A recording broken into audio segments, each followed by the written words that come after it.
What up? It's your boy Wall Street, and I'm back. Got some more NBA news for you today. PJ Washington has signed an extension with the Dallas Mavericks. He has signed a 4-year, $90 million extension that will basically keep him in Dallas through 2030. So this is a big deal. I'm a big fan of PJ Washington, and PJ Washington is in the news right now for multiple reasons. But I think this is the most important one, obviously. I don't want to speak on his personal situation, but you guys can go look it up if you're interested. But so before this extension came, he was entering the final year of his deal that he had signed previously with the Charlotte Hornets, which I believe he signed that deal in the summer of 2023. And then he got traded to Dallas in the 2023-24 season. He got traded in February of 2024. Obviously, then he was with the Mavericks when they went on that finals run to face the Celtics. Unfortunately, did not win, and here we are. So he's been playing great, right? Posted a career high in rebounds this past season at 7.8 rebounds per game. Second highest scoring average in a season for him at 14.7 points per game. He's only 27 years old. He just turned 27 in August. And he's a guy that really locks into defense, right? Averaged over a block and a steal per game this past season. So I'm not exactly sure what the lineup is going to look like to start the season. I think what they're really going to try is to try and run Cooper Flagg at the point guard, which if that is the case, he's probably not going to be taking minutes away from PJ Washington. Because I do think Anthony Davis probably wants to play at the 4. So you're going to play AD at the 4. You're going to play Gafford at the 5, with Lively kind of switching out of that rotation with Gafford. And then, you got PJ at the 3, right? The 2, it really depends who you're going to run. Probably Clay, right? But they still got Dante Exum. There's a lot of other, guys that they're going to sub in there. Obviously, some of these guys are older, like Clay. They're going to need rest throughout the season. You're going to have to play him sparingly here and there when you can get them some rest.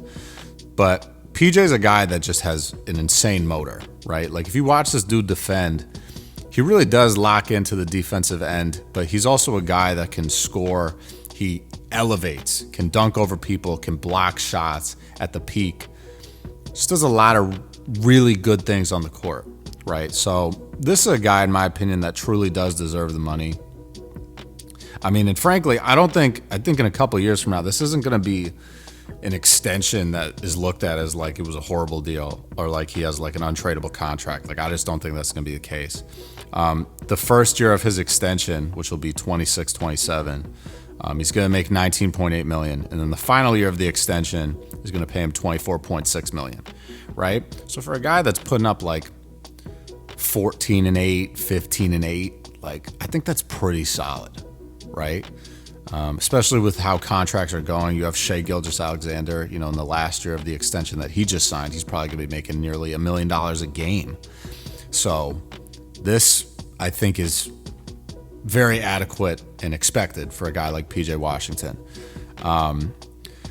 So I think it's good that they made this move. I do think, like, moving forward now, obviously moving on from Luka Doncic, which still boggles my mind, but moving on from Luka Doncic and now kind of reforming your team, to operate more with Cooper Flagg, which I'm sure we'll see some changes over the next couple of years.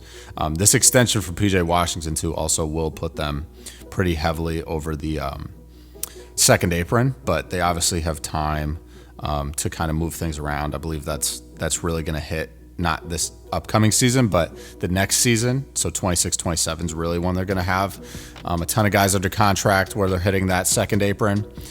So there's probably going to be some moves coming around the trade deadline.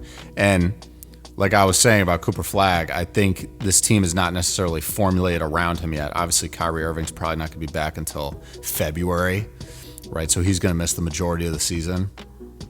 Who knows if, by the time next season comes around, the 26-27 season, who knows if Kyrie Irving's on this team? Who knows if, PJ Washington's on this team? Maybe they'll use him as a trade piece, right? Similar to how Charlotte did, right? They signed Washington to an extension, and then just a year later pretty much trade him. So you never know what's going to happen in the NBA these days, but PJ Washington, 4-year, $90 million extension, staying with the Dallas Mavericks. I want to know what you guys think, man. What do you think about this move? Please leave some comments down below. I'm going to check you guys later. Stay up, stay blessed, stay safe, stay humble, handle business, stand on business. Peace out.